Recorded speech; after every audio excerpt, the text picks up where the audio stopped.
Hi guys, എല്ലാവർക്കും സുഖമല്ല. ഇന്നത്തെ ശരിക്കും ഒരു സ്പെഷ്യൽ തന്നെയാണ് കേട്ടോ. നമ്മുടെ എല്ലാവരുടെയും സ്വന്തം ലാലേട്ടൻ്റെ ഡിന്നർ റെസിപ്പിയാണ് ഇന്ന് നമ്മൾ റെഡിയാക്കാൻ പോണത്. ഉരുളക്കിഴങ്ങ് എടുത്തിട്ടുണ്ട്. ഇത് തൊലി കളഞ്ഞ് ചെറുതായിട്ട് മുറിച്ചെടുത്തിട്ട് വരാം. കഴുകി എടുത്ത ഉരുളക്കിഴങ്ങ് മുറിച്ചെടുക്കുന്നുണ്ട് കേട്ടോ. ഈ രീതിയിലാണ് മുറിച്ചെടുക്കണേ. കനം കുറഞ്ഞും വേണം, പക്ഷെ പീസ് വലുതായിരിക്കും. ആ രീതിയിൽ വേണം മുറിക്കാനായി. പാനിലേക്ക് 1 ടീസ്പൂൺ ഓയിൽ ചേർക്കുന്നുണ്ട്, 1 ടീസ്പൂൺ ബട്ടർ. ഒന്ന് മിക്സ് ചെയ്യാം. ഇതിലേക്ക് നമ്മൾ മുറിച്ച് വെച്ചേക്കുന്ന ഉരുളക്കിഴങ്ങ് ചേർക്കുന്നുണ്ട്. ഉരുളക്കിഴങ്ങ് റെസിപ്പി ഉണ്ടാക്കാൻ തുടങ്ങുമ്പോൾ അപ്പം മുറിച്ചാൽ മതിയില്ല. മുറിച്ച് കഴിക്കേണ്ട ഇതുപോലെ പാനിലിട്ട് കൊടുത്തോളൂ, വെള്ളത്തിൽ ഇടണ്ട. ലൈറ്റായിട്ടൊന്ന് ഫ്രൈ ചെയ്തെടുക്കണം നമുക്ക് ഉരുളക്കിഴങ്ങ് ഒന്ന് ഫ്രൈ ആയി വരുമ്പോൾ ഇതിലേക്ക് 3 സവോള കനം കുറച്ച് മുറിച്ചതാണ് കേട്ടോ മിക്സ് ചെയ്ത് കൊടുക്കാം. സവോള ജസ്റ്റ് ഒന്ന് സോഫ്റ്റ് ആയാൽ മതി, ഒരുപാട് നേരം കുക്ക് ചെയ്യണ്ട. സവോള സോഫ്റ്റ് ആകുമ്പോൾ ഈ മിക്സിന് ആവശ്യമായിട്ടുള്ള ഉപ്പ് ചേർക്കുന്നുണ്ട്. 1/4 ടീസ്പൂണിനും കുറവ് മഞ്ഞൾപ്പൊടി ഇട്ട, 1 ടീസ്പൂൺ കുരുമുളക് പൊടി, 1/2 ടീസ്പൂൺ ചില്ലി ഫ്ലേക്സ് എല്ലാം ഒന്ന് മിക്സ് ചെയ്ത് കൊടുക്കാം. ഈ റെസിപ്പി ഡയറ്റ് കീപ്പ് ചെയ്യുന്നവർക്കും യൂസ് ചെയ്യാത്ത. ഞാൻ ഓയിൽ ചേർത്ത് ഇതിന് നിങ്ങൾക്ക് ഒലിവ് ഓയിൽ ചേർക്കാം, അല്ലാന്നുണ്ടെങ്കിൽ ഫുൾ ബട്ടറിൽ തന്നെ നമുക്ക് ഈ റെസിപ്പി റെഡിയാക്കി എടുക്കാനും പറ്റും. 1 മിനിറ്റിലും താഴെ ഒന്ന് കുക്ക് ചെയ്തെടുക്കും. മിക്സ് റെഡിയായി, ഫ്ലെയിം ഓഫ് ആക്കാം. ബൗളിലേക്ക് 3 മുട്ട പൊട്ടിച്ചൊഴിക്കുന്നുണ്ട്.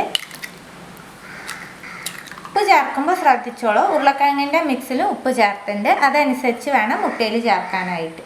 1/4 ടീസ്പൂൺ കുരുമുളക് പൊടി, 1/4 ടീസ്പൂൺ ചില്ലി ഫ്ലേക്സ് എല്ലാം നല്ലോണം ബീറ്റ് ചെയ്ത് കൊടുക്കാം.